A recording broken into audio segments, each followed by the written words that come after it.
Our speaker, of course, here is Dennis Sardella, and he has been a docent at the Museum of Russian Icons since 2012, where he leads gallery groups and introduces visitors to the world of Russian icons. He also writes and speaks regularly to area groups on the topics of religious icons and the role that they play in Eastern Christian spirituality. So I would now like to hand it over to our expert. Please give him a warm welcome. Thank you. Okay, well, thank you for braving the elements and coming out today. I was making a bet with myself about how many people would be driving along these, what they might be, ice-slicked roads. Anyway, let's begin. Now, I don't know how many people know much about icons, but I would bet if I went to downtown Franklin, I'd stop 20 people at random on the street, and I asked them what an icon was, I'd get one of three answers. The first one would be a computer button, a little thing on your computer that you push to initiate an action or something like that. That's true.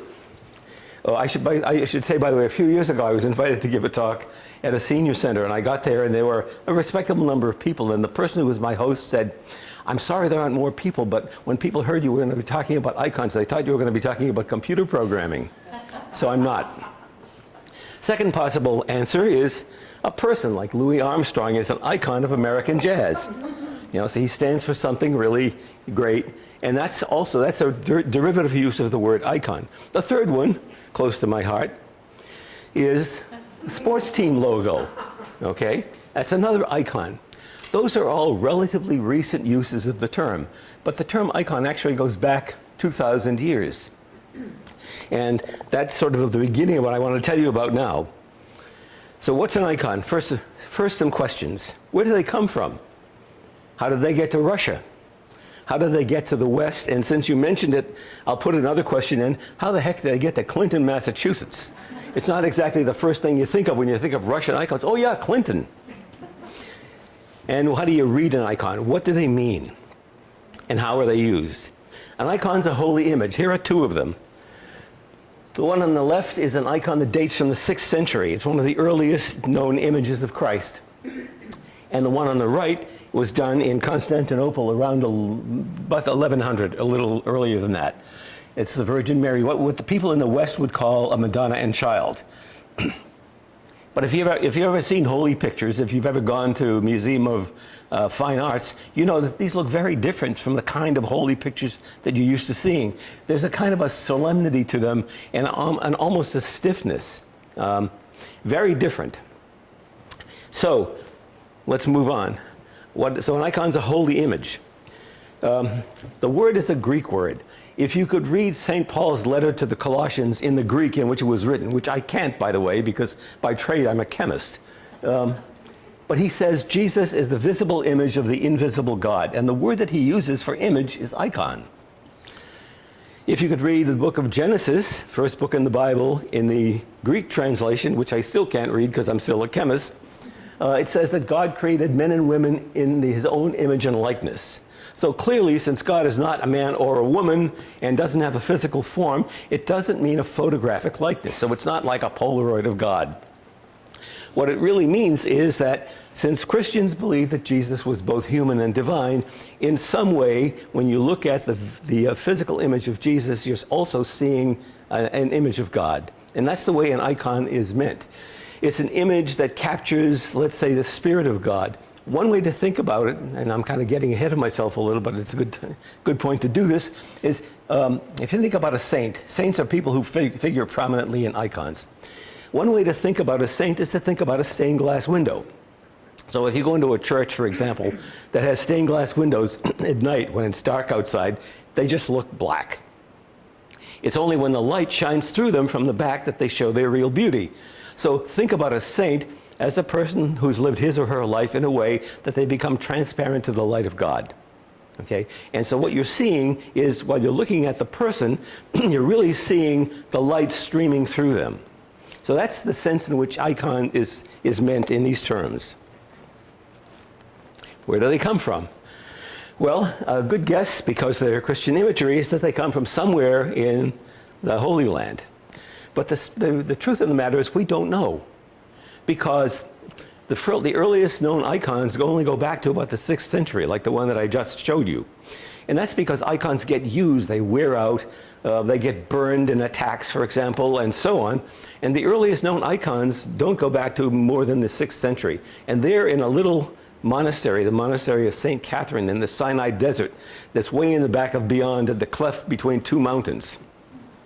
So, what happens when you don't know? Well, in history, when things disappear into the mist of history, they sometimes become enshrined in legends. So here's a legend. Well, first of all, I should tell you one other thing, by the way. The Roman Empire, as you can see from the map, at its height stretched all the way from Spain, all the way in the north in London, England, all the way to Persia in the west. And by the middle of the 2nd century, it was so ungainly that they couldn't govern it easily. It was always, they were always responding to threats, military threats from the Persians in the east, and threats from the barbarian tribes in the west. And so Diocletian, who was the emperor then, decided that they should divide the empire up into 2 parts and have 2 rulers. So they divided it into 2 parts. The western part, the one on the left-hand side, ruled by an emperor in Rome, and the eastern part, the right-hand side, ruled by an emperor in Constantinople, rather. In the middle of the 5th century, Rome was overrun by the barbarians, and the Western Roman Empire essentially ceased to exist. What used to be the Western Roman Empire devolved into a whole series of small kingdoms.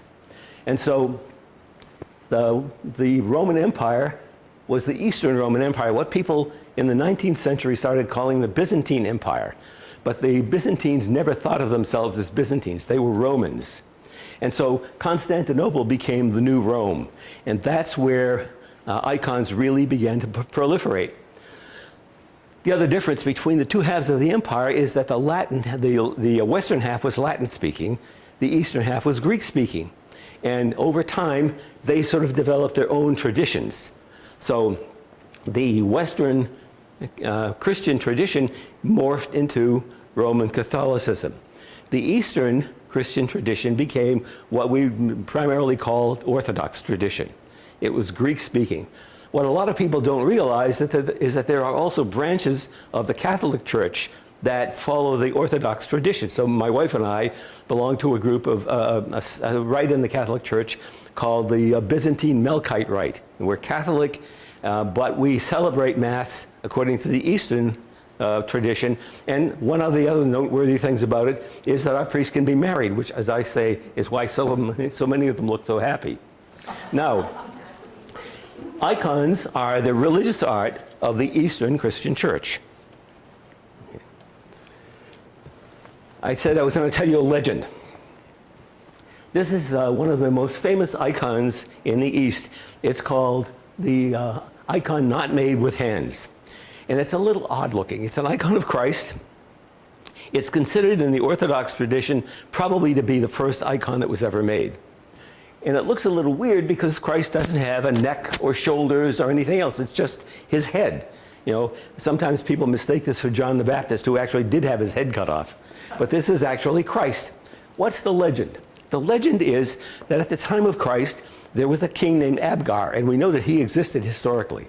He ruled a city called Edessa in what's now Turkey.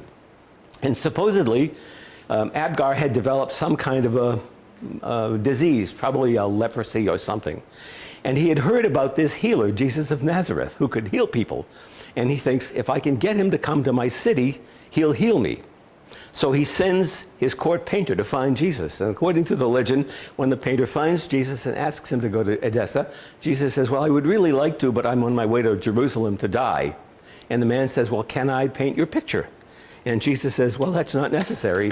And he reaches down to the table in front of him and he picks up a napkin and presses it to his face.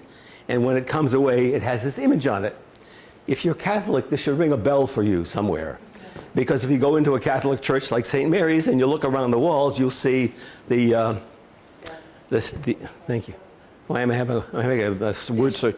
Stations of the Cross. And one of them is Veronica wiping the face of Jesus. Very interesting. If you take the name Veronica and you break it into two parts, Vero looks like the Latin word for true. And if you fiddle with the letters in the other part, it looks like icon. And there's been some suggestion that both this legend and the story of Veronica wiping the face of Jesus have some connection to the Shroud of Turin. But that's why Jesus has no neck. Now this is a copy made in 1550, which normally used to reside at the Museum of Russian Icons, which is presently back in Russia for inspection. It will come back someday, probably after the millennium is over. But it's a classic Byzantine image, and it's good to take some time to look at this. First of all, the eyes are large. Eyes in icons are always large because the eyes are the window into the soul. So Christ is sort of looking at the world. People in icons look at the world with the eyes of Christ. The nose is long and narrow, and it has flaring nostrils. That's a sign of spiritual sensitivity. It has arched eyebrows, and if you mentally kind of connect the arch of the eyebrows with the nose, it almost looks like a palm tree. The lips are small, and the ears are large, as a reminder that we're supposed to spend less time talking and more time listening. I always feel funny saying this because by this time I've been yakking away for like 10 minutes or so. Anyway, and then he has a beard. Sometimes it's a single point, sometimes it's forked. And if you look behind him, you can see what looks like a cloth. Okay, that's that napkin that I told you about. And in the East, this is popularly known as the mandilion. Mandilion is the Greek word for napkin. So if you keep those things in mind, it'll help when we go back, we go on and look at additional icons as well. I should also tell you one thing, that there's a kind of a rule in icons that there always has to be at least one ear open, visible, as a reminder to the person who prays that the person depicted in the icon can hear you pray. Now, icons are used in prayer. You're not supposed to pray to an icon. It's a thing. If you pray to a thing, you're making it an idol. What you're doing is praying to the person, but what you're really doing is sort of like the equivalent of saying to somebody, I'm going through a tough time right now. Would you pray for me? So you're asking the person depicted in the icon to lend their prayers to you, kind of like backup. Okay, so that's the legend. Now, let's depart from legend and try to figure out where can we get some hints, some history. Well, the hints come from a place called Fayum. In the big dark triangular area in the center is the Nile Delta. And just below that, probably invisible to you, is Cairo. And the little red dot is Fayum. Fayum is an oasis. And for the first few centuries of the Christian era, it was home to a fairly large group of Greek-speaking Christians. And they had a tradition. When they died, they would mummify the bodies, and the painter would paint an image of the dead person, and they would be fixed to it. If you go to the MFA in Boston and you go down into their Egyptian collection, you'll actually see one of these. There are hundreds of these pictures that are known. Here's a close-up of one. This is from about between 80 and 100 AD. And it's in fairly decent condition, so you can make out the general features. And for purposes of comparison, here's that next to that icon of Christ.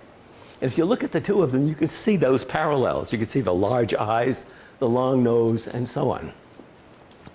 So that's the basic hypothesis. That's probably where they started. Now, if you think about it, the earliest Christians were Jewish, because Christianity began as a sect of Judaism. And in Judaism, of course, they didn't have images. Remember the second commandment, thou shalt not make unto thyself any graven images.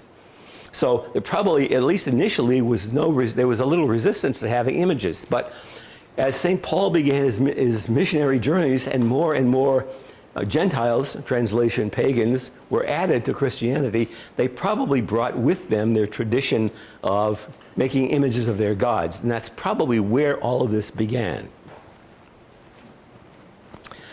In 313, Constantine legalized Christianity. Up until that point, it was illegal to be a Christian because Christians refused. The Romans were pretty broad-minded in terms of religion. You could practice any religion that you wanted to, but you had to once a year make an offering to the emperor, and Christians refused to do that. So they were seen as disturbers of the public order, and it was illegal. But in 313, Constantine legalized Christianity. 50 years later, it became the only legal religion in the Roman Empire. So over a period of about 50 years, Christians went from being hunted to being the majority. When the emperor becomes a Christian, and it becomes illegal, that's a powerful incentive for people to all of a sudden get converted. So large numbers of people flooded into the Christian church, and so Christianity went from being a majority Jewish sect to a primarily pagan, let's say Gentile sect. So that's how they got to Constantinople. That was the center of the Eastern Empire, and that's where icons really proliferated. So by the 4th century, we begin to hear stories of people seeing images of Christ in homes. Here's one example of an icon. This is Saint Paraskeva. She's very big in Russia. No American has ever heard of her. I like her for a number of reasons, one of which is she was born in the 2nd century when there were probably 50,000 Christians in the world. And her parents, who had a monumental lack of imagination, named her Paraskeva because she was born on Friday, which is what Paraskeva means in Greek. In Russian, she's called Pyatnitsa, which is the Russian word for Friday. And she's interesting because if you take a look at her, you can see that kind of very studied stance that she has. Think about photos that you've seen of people taken in the 19th century when cameras had very, very slow shutter speeds. You know, you had to stand there and kind of hold your breath, and they might have clamped your head in place, and you sort of looked like you were starched, you know. Well, that's kind of what she looks like.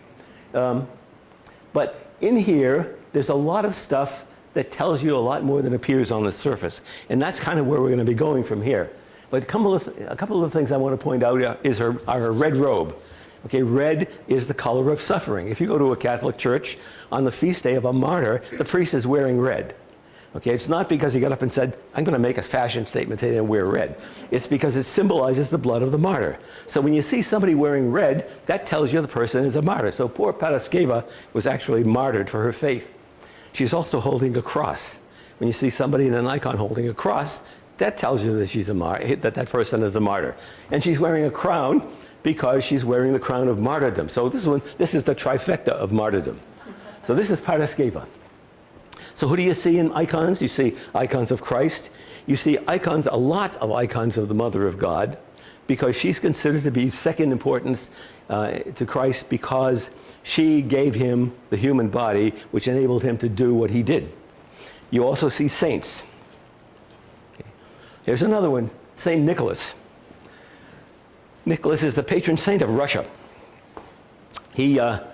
But he never set foot in the place. He was never 1,000 miles near to it, away from it. Nicholas was a bishop of a city in Turkey in the 3rd century.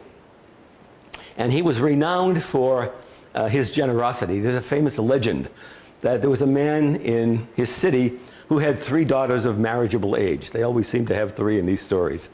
And the man was poor. He had no money for a dowry. I was giving a talk to a group of middle school kids, and I said dowry, and they said, he had to buy a boat? I said, no, it's not dowry, it's a dowry. They said, you have to pay to marry your daughters off? I said, it was different times then.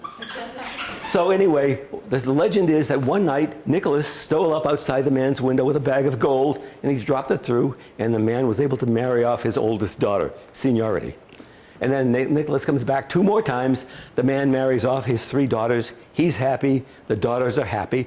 Nicholas gets this reputation for generosity. And of course, his fame begins to spread. By the 19th century, when he comes into contact with Clement Moore, of course, he morphs into the figure of Santa Claus.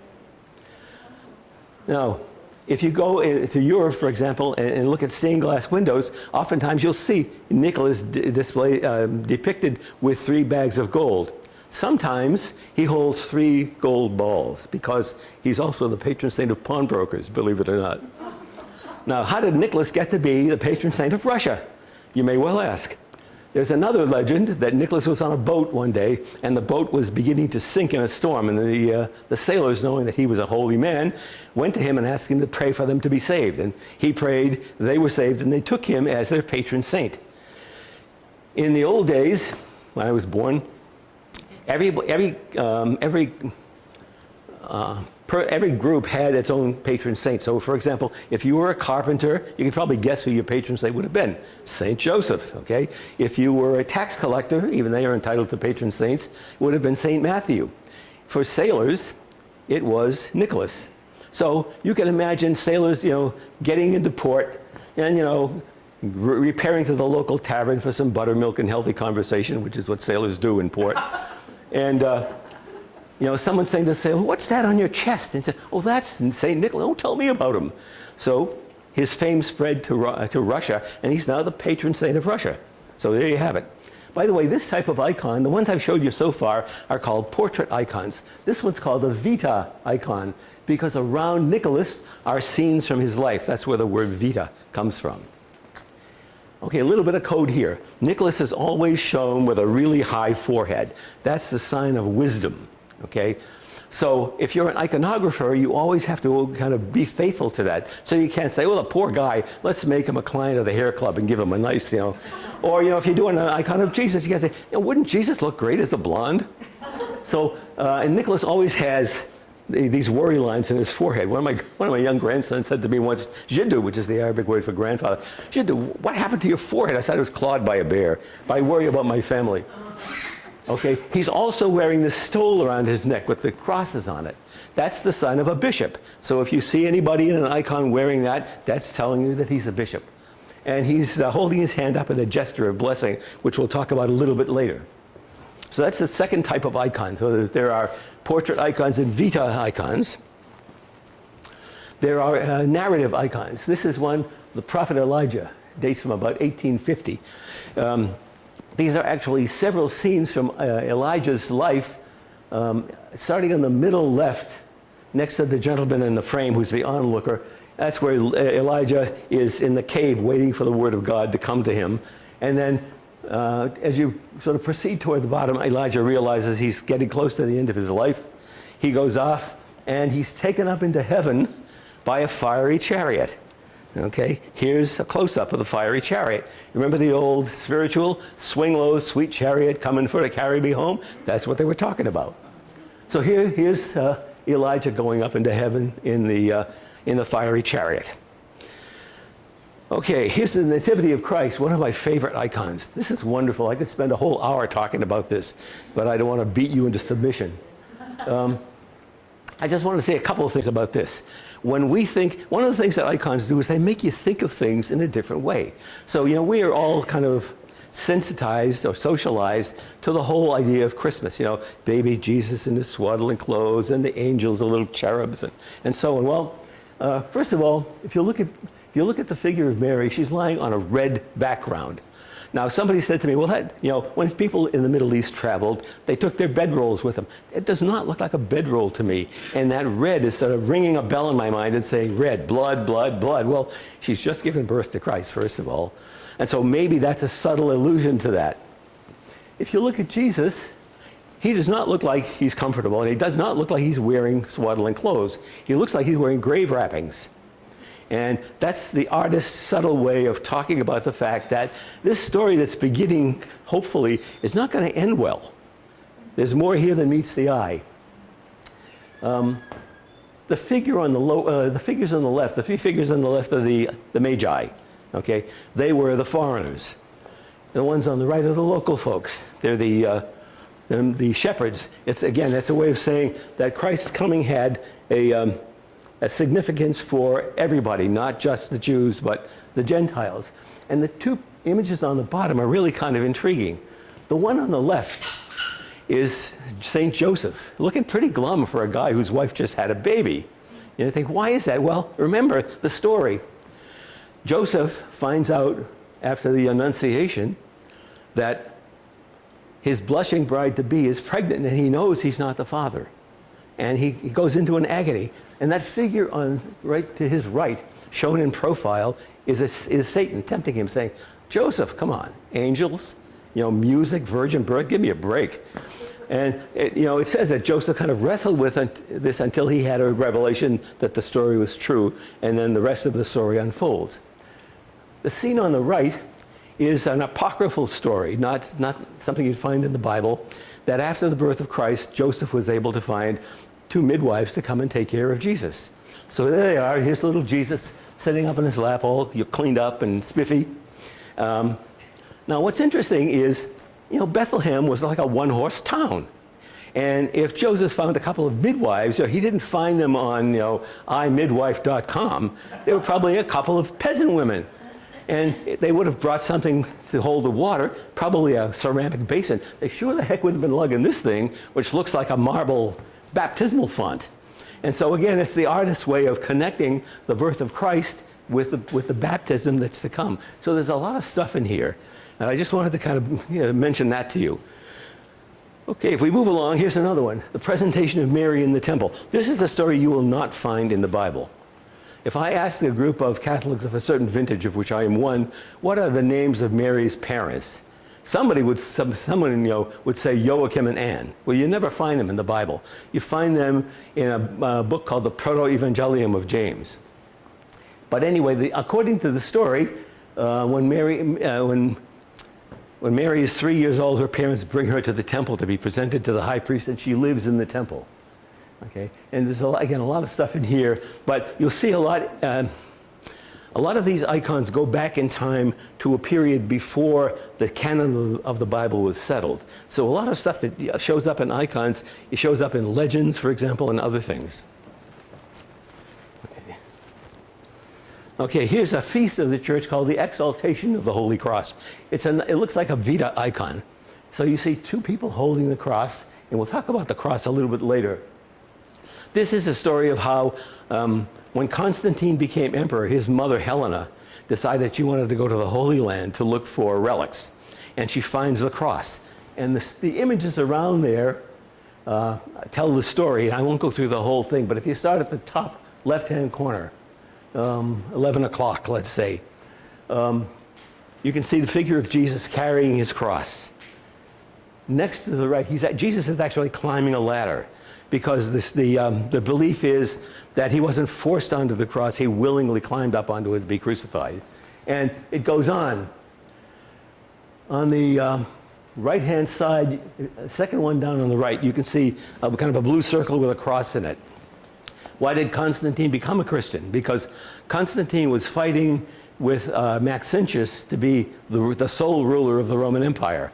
And there was a big battle that was brewing. It was called the Battle of the Milvian Bridge. And this is like, I don't know, the Patriots in Buffalo to see who gets to be the winner. Constantine goes to sleep and he has a dream. And in the dream, he sees a cross in the sky. And God tells him that if he paints that sign on the shields of his men, he'll be victorious. Constantine does it. He beats Maxentius. He becomes the sole ruler of the empire, and that's how it all unfolds. Helena goes to the Holy Land to look for the cross, and someone leads her to a place where there are 3 crosses, because remember, according to the gospel accounts, Jesus was crucified with 2 people. Which cross is the real cross? How do you figure this out? It's not like there's going to be an inscription on the bottom, a little brass plate, on this is the true cross, the others are not. Well, they're trying to figure out how they're going to figure out which is the true cross, and a funeral procession goes by, and they stop the funeral procession, and they take each cross and they lay it on the dead body, and one of them, he's resuscitated. They decide that that's the cross. They bring it back to Constantinople, and they establish this feast. It's called the Exaltation of the Holy Cross. If you take a quick look at something, I just sort of brought this up. If you know a little bit of Greek, that's Constantine, that's his mother Helena. So that's a kind of a historical icon. Okay, how did icons get to Russia after? Well, again, a couple of stories. But the person who is, Okay, this is a ruler called Prince Vladimir. In the late 10th century, about 987, Vladimir was at a decision point in his life. And it's a matter of debate about whether it had to do with romance or geopolitics. But he was in contact with the Byzantine emperor. And he struck up a deal in which he was going to marry either the granddaughter or the niece of the Byzantine emperor. Now, he was a pagan, and so he agreed to convert. At that point, there were two, let's call them flavors of Christianity, because the split between the two churches hadn't happened yet. There was the Latin flavor, and there was the Greek flavor. So he sends people to both Rome, well, to the west, and then to Constantinople to look at the way they worship. And they come back and they say, the German churches are dark and dingy and, there's nothing there. They go into the Hagia Sophia Cathedral of the Holy Wisdom, and they come back and they say, we were absolutely staggered by the magnificence of the worship. Clearly, this is the way things ought to be. So Vladimir decides to become what we would now call an Orthodox Christian, and with him, Russia gets baptized. And when I say Russia gets baptized, picture hordes of peasants being herded into rivers to be baptized as a group. So icons have been in Russia for 1,000 years. Okay, they have never been, even during the period from 1917 to 1989, when Russia was officially atheist, and they tried to stamp out Christianity. Icons, people hid their icons, they buried them in the ground, they put them in the walls, and when the wall went down, out came the icons again. So that's how they get to Russia. Now, when they get to Russia, icons begin to develop, and they develop this very profound spiritual overtone and symbolic language. And that's what I want to talk with you about now. But before I do that, since I brought up the issue before, how did they get to the West?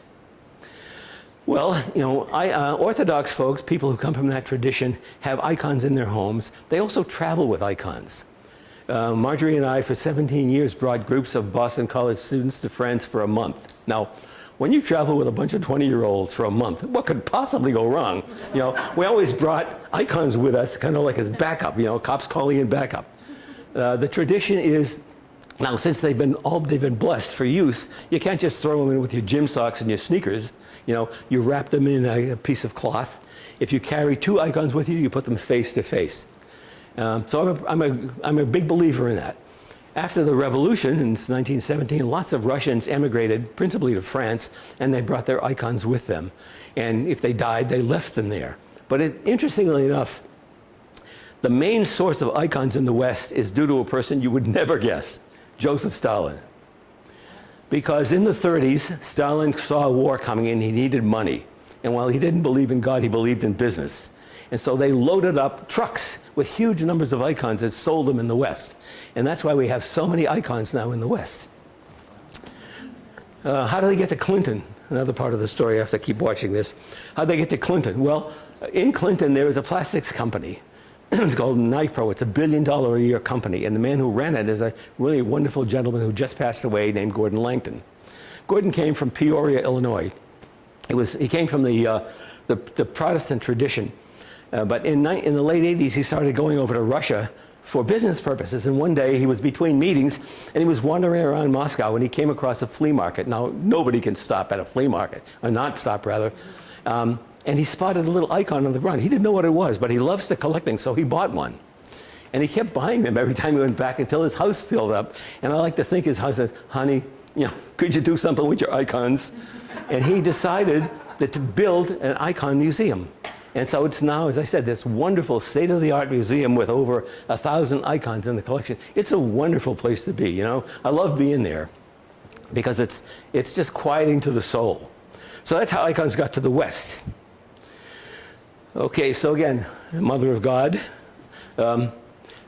This is interesting.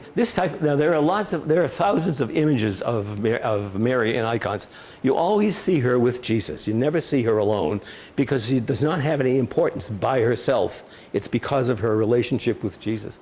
I was, back in my days as a scientist, I was actually driving one day to MIT to a seminar, and I was twiddling the dials on my AM radio, which will tell you how long ago it was. And I came across this little Catholic radio station. There was this little French priest, and he was talking about Mary, and he kept saying, Jesus is the boy. If you want the kid, you got to have the mother. You got to have the mother, Well, she's always shown him. But there are three major types of icons. This is one. It's called a tenderness icon, because the figures, the pose is a little bit softer and a little bit more intimate. And what's really interesting, which is going to be hard for me to show you, is look at Jesus' chin and go straight to the right. And if you look really close, you'll see a little hand coming out. Okay? And he's sort of hugging onto his mom like your little kids do when they're small. That's why it's called a tenderness icon. Okay. St. Nicholas, our friend Nicholas. Okay, here he is again, still receding here. There's his stole, and he's doing this. Okay, this is the way. Now, if you ever watched a baseball game, you know how Catholics bless themselves, right? Watch the guy in the on-deck circle. 1, 2, 3, 4, maybe a couple of times to get a triple or something.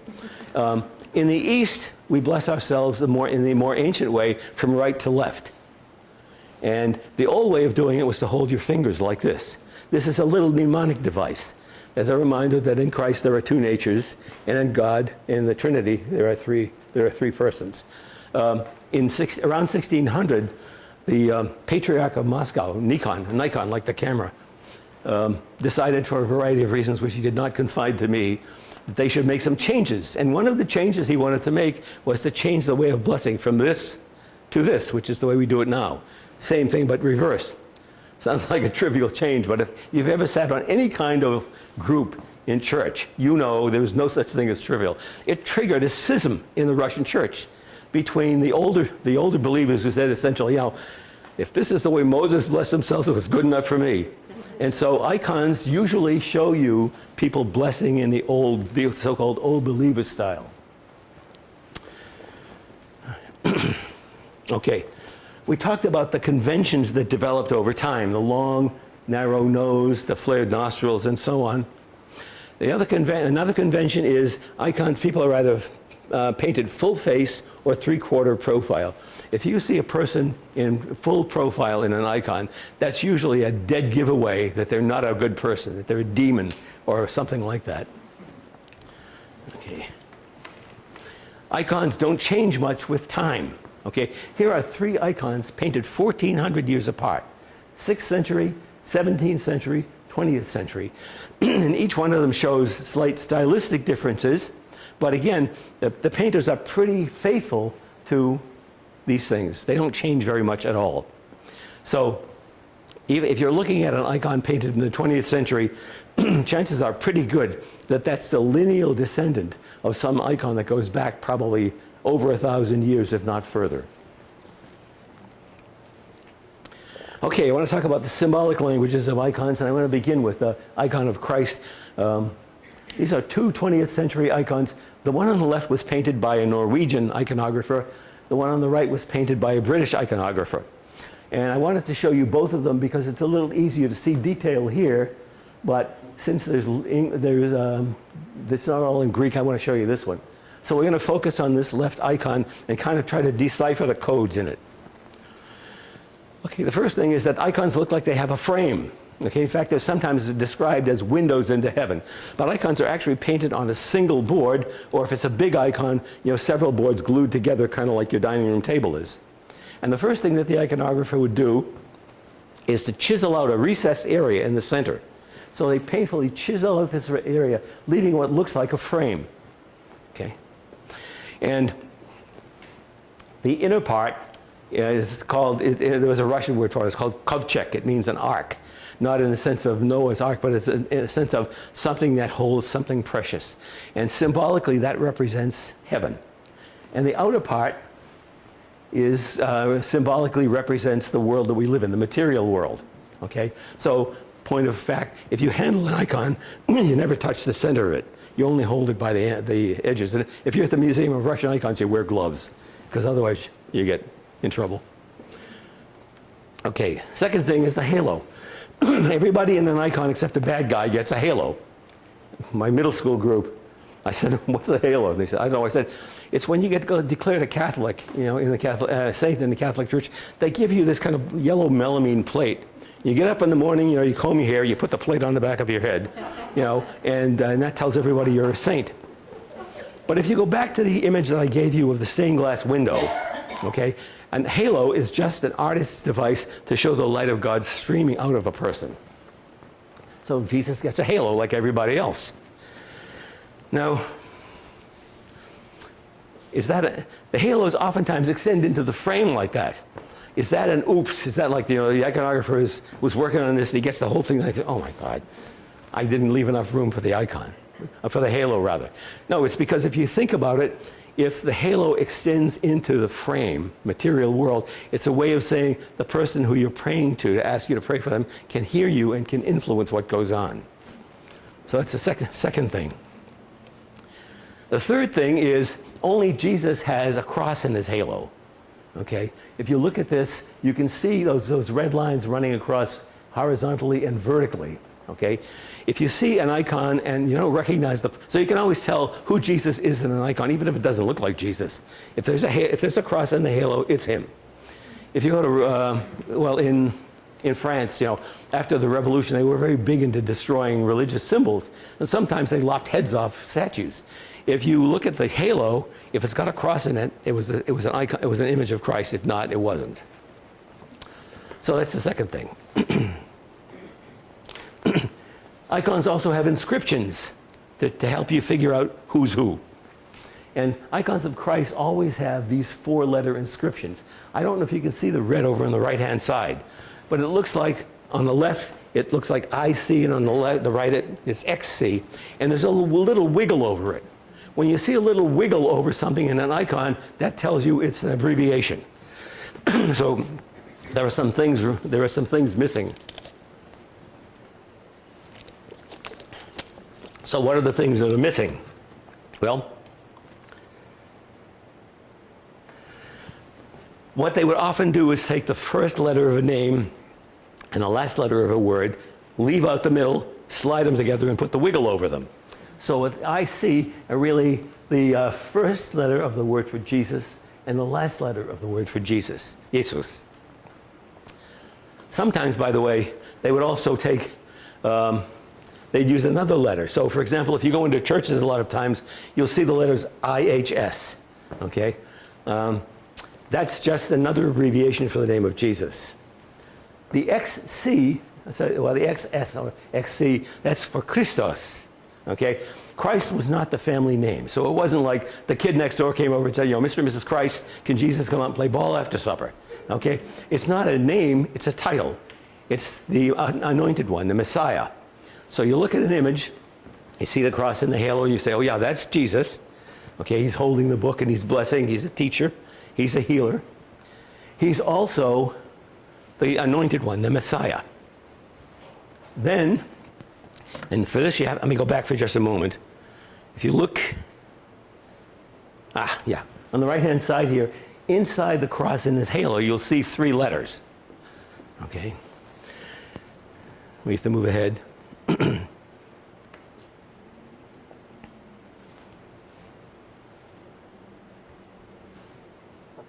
Okay. There are 3 Greek letters, and they make a sentence in the Greek. I don't know Greek, but it's the closest I can come is it's called hoan. And what that means, well, if you transliterate them into English, and you sometimes see them in icons done in English-speaking countries, they're the letters I-A-M. And they make the sentence, I am. So that inscription really says, I am the being. If you think back to if you went to Bible school when you were a kid, when Moses sees God in the burning bush, and God says, congratulations, Moses, you've been chosen to go to Pharaoh and tell him that you're going to take all the people out of Egypt. And Moses says, well, when the people tell me who sent me, who shall I say? And God says, tell them, I am sent you. So when you look at this image of Christ, it's telling you he's the teacher, he's the healer, he's the Messiah, and he's also the Son of God.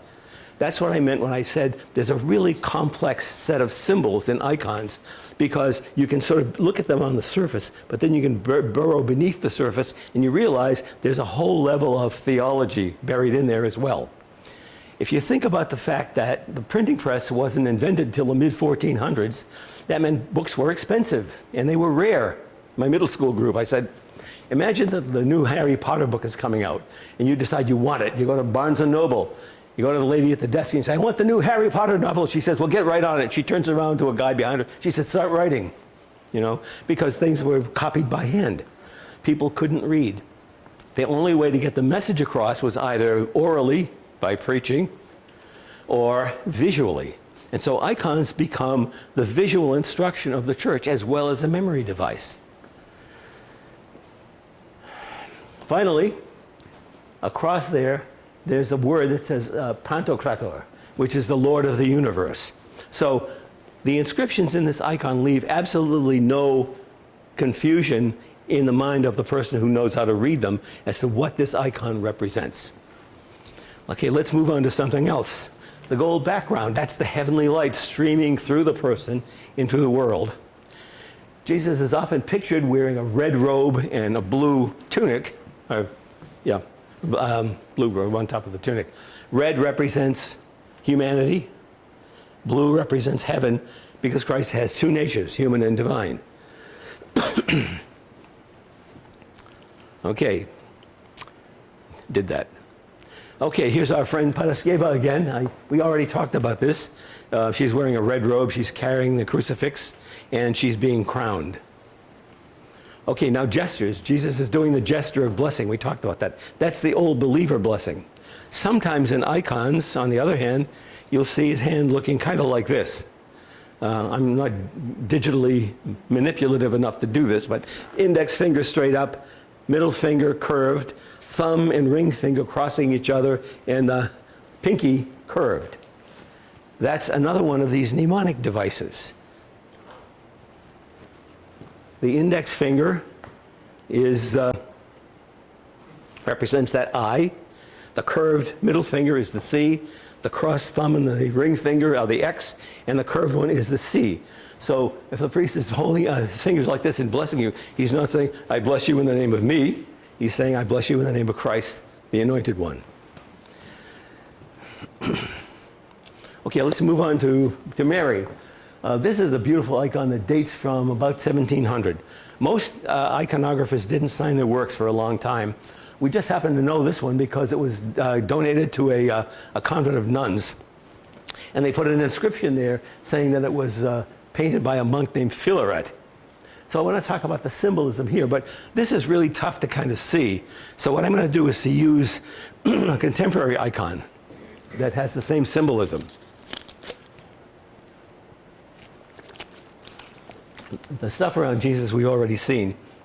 One of the things, by the way, in icons is that when Christ is pictured as a child, he doesn't look like this kind of cute, cubby little kid. He looks like a little old man.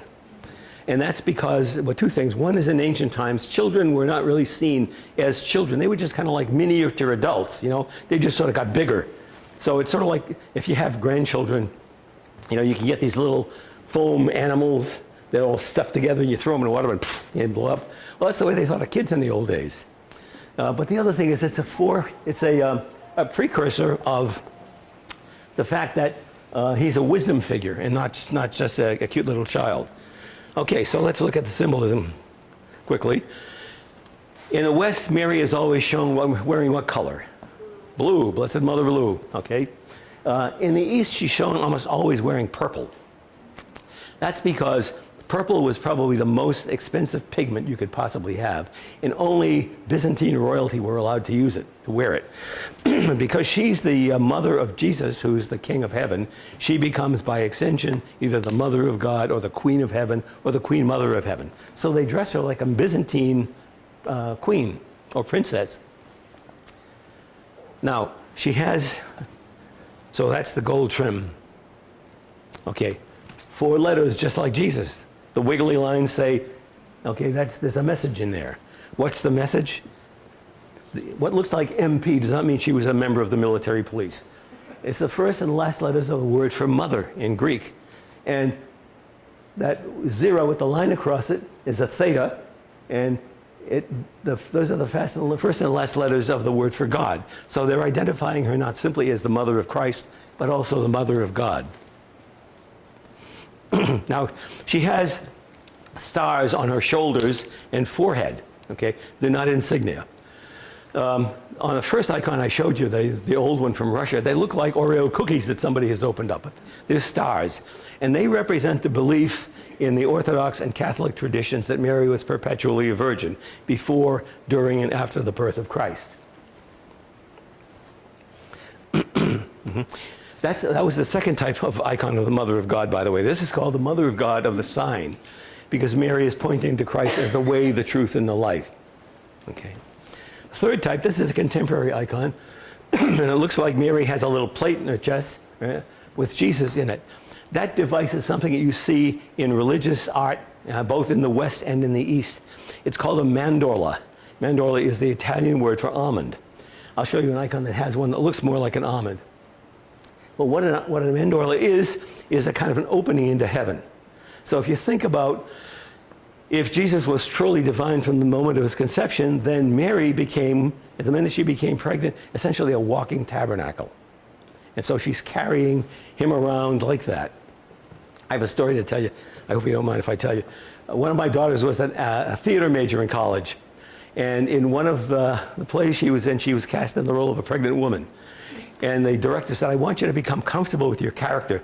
So I want you to go into Boston for a day in character. So my daughter said, she got up, she dressed up, she stuffed a pillow underneath her shirt, she got on the T, and she's going into Boston. And it was a Saturday, so it was kind of empty. And she was in the, sitting there in the T, and it pulled into a station, and she said this young pregnant woman got in, and she took one step inside the car, and she spotted my daughter, and she said she just took her hand and she put them on her stomach, like this. And my daughter said it was like an electric spark shot across the car. It was like the two of us shared this immense cosmic secret. That's a really good metaphor for what it means to be a Christian if you subscribe to that belief, that every person is supposed to be kind of pregnant with the presence of Christ in them. I don't mean to be too religious, but I can't get away from this without telling you that. So that's the third type of icon, major icons of the Mother of God. Here's the Transfiguration. This is where Jesus goes up onto the mountain with Peter, James, and John, and he's transfigured before them, and his clothes become shining white. And he's enclosed in what looks like a watermelon seed. Okay? Okay, that's a mandorla. If you look in churches, you will find them every place. Okay, and that's really what they are, that the thing that's enclosed in them is coming directly from heaven. So that's another icon, that's another sign in icons. Now, Eastern crucifix. Western crucifixes have two pieces, the upright and the cross piece. I'll be right back. Eastern crucifixes have three. It doesn't take a great deal of imagination to figure out what the top one is. That's where Pontius Pilate would have put that placard saying that this is Christ, the King of the Jews. The bottom one is a footrest. In Western art, Jesus always has his 2 feet above another with one nail going through them. In Eastern art, they're side by side. Now, if you wanted to torture somebody to death, why the heck would you give them a footrest? It seems like an unnecessary kindness, but it isn't. When the Romans defied crucifixion, they wanted to make death as slow and painful as possible. And the way you die on a crucifix is by asphyxiation. The weight of gravity pulls your body down, your lungs collapse, you start to choke, and of course, what's your natural reaction? Push up. And of course, if you've got nails driven through your feet, you get pains running right up your legs, you collapse again, you push yourself up, and this sequence of collapsing and pushing up continues until you're so exhausted you can't do it anymore and you die. In one of the Gospels, the soldiers break the legs of the 2 thieves with Jesus to make it impossible for them to do that, to make them die faster. Jesus is already dead, so they don't do it to him. Now, let there be no light. Okay, a couple of other features of the cross that I want to talk about. The first one is, why is it slanted? This is another one of these oops things where, you know, the iconographer is working on this thing and he's carving it. He goes off to get a cup of coffee, he comes back and it's slid and he doesn't realize it, and he gets to the end and thinks, oh geez, you know. It's because there are 2 ways to rationalize this. One is the gospel stories say that Christ was crucified between 2 thieves, right? One on his right, one on his left. The one on his right believed in him. Where did he go? The one on his left rejected him and he went this way. There's another possibility, though. If you compare Western and Eastern crucifixes, Christ looks like he's asleep here. Western crucifixes, particularly if you go to places like Sicily, look like crime scenes. You know, Jesus' body is contorted, and you can see all the wounds from the flogging and everything else, and there's blood every place. In the East, they don't do that. They try to make it look as peaceful as possible. In fact, when someone dies, they don't say, you know, he kicked the bucket or he bought the farm. They say he fell asleep in Christ. So they try to project an image of serenity as much as possible.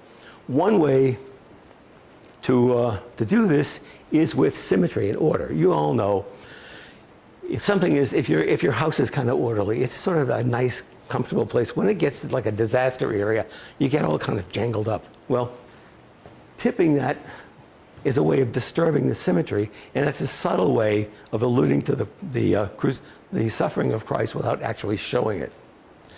The other thing that's interesting, which I will tell you about in a second,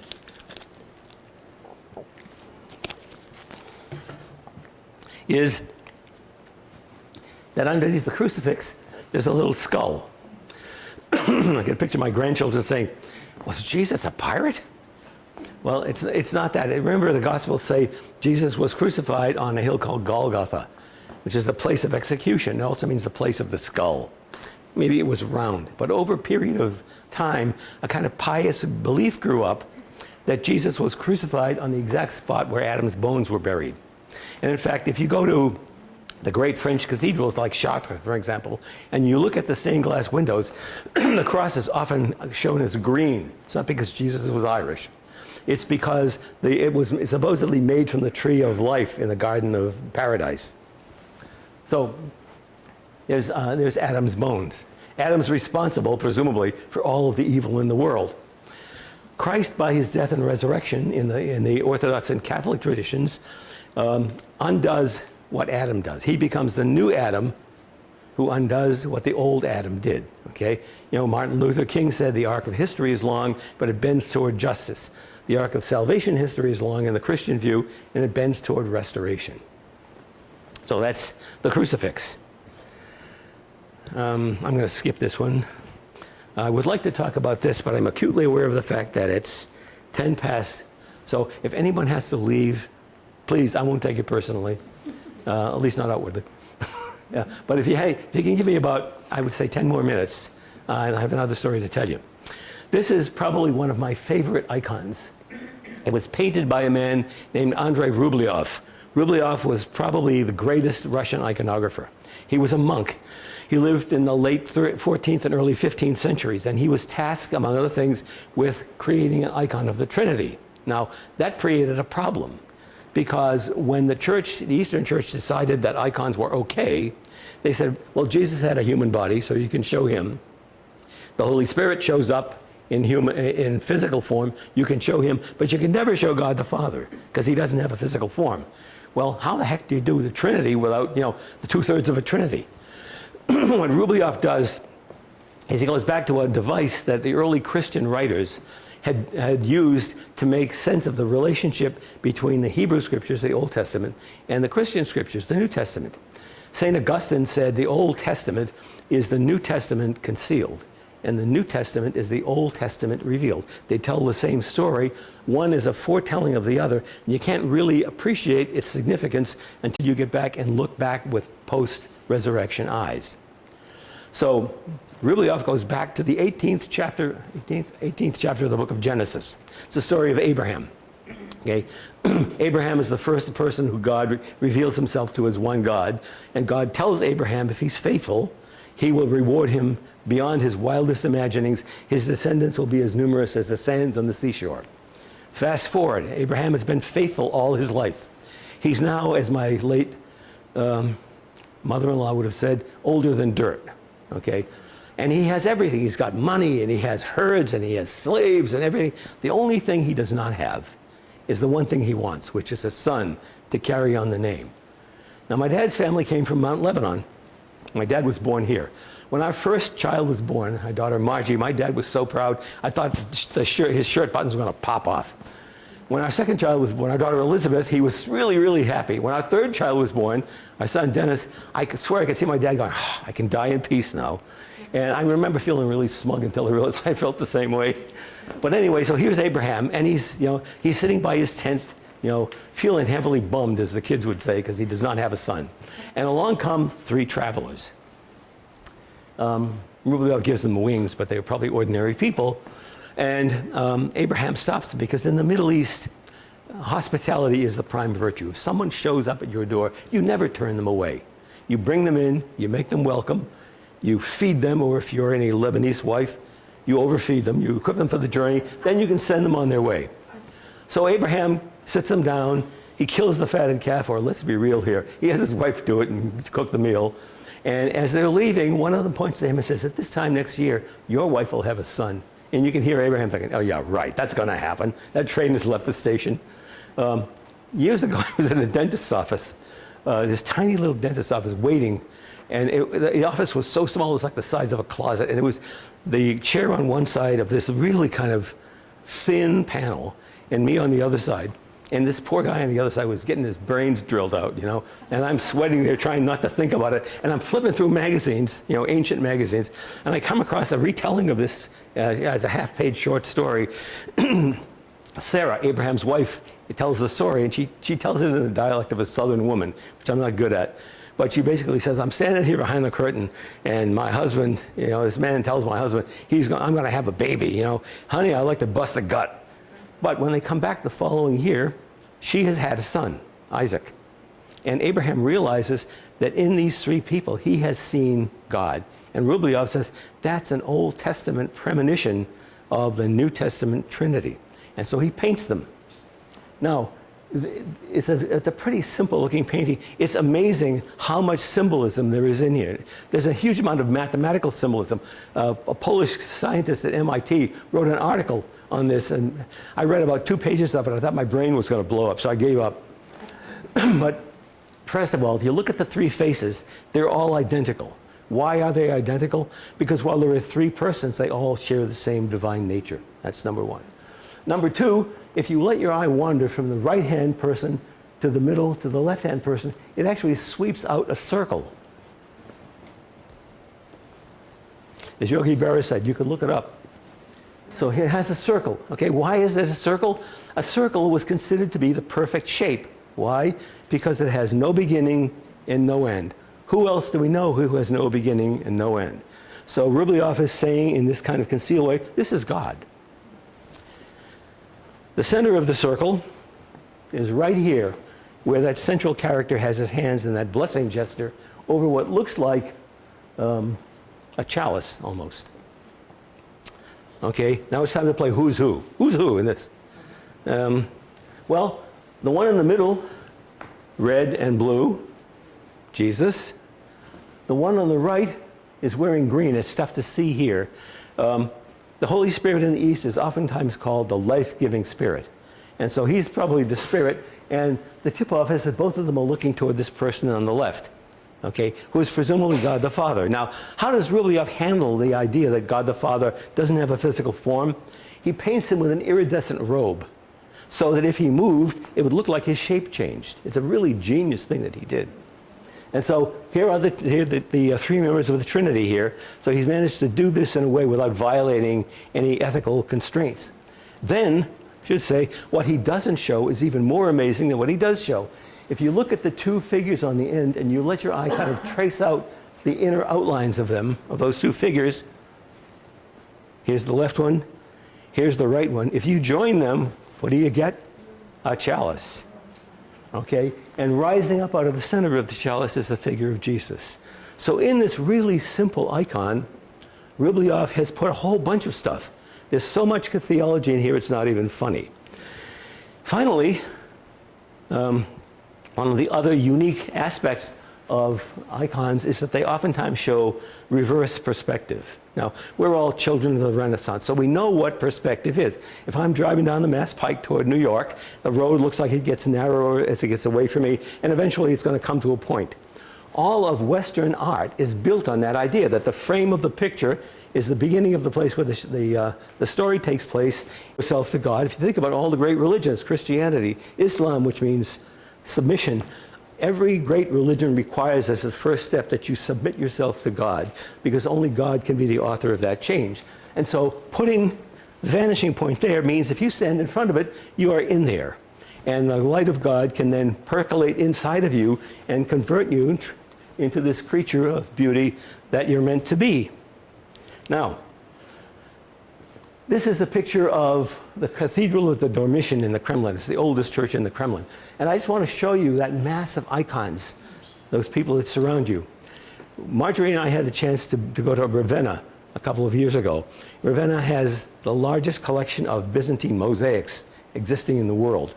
And the Byzantine mosaics are made in an amazing way. They use small glass cubes called tesserae, and they're embedded in, like plaster. And because they're all at slightly different angles, when the light shifts or when you move, they almost look like they sparkle. Okay? Think about an icon and a person who becomes an icon. If you become an icon, the light of God shines through you. Each person potentially transmits that light of heaven in a unique way. And when you put them all together, what you get is this great picture. It's sort of like a mandala almost of what the world is meant to be. And so I think I've told you probably more than you need to know, but I thank you for your patience. And if you have any questions and I haven't worn you out, I'd be happy to answer them. Thanks a lot.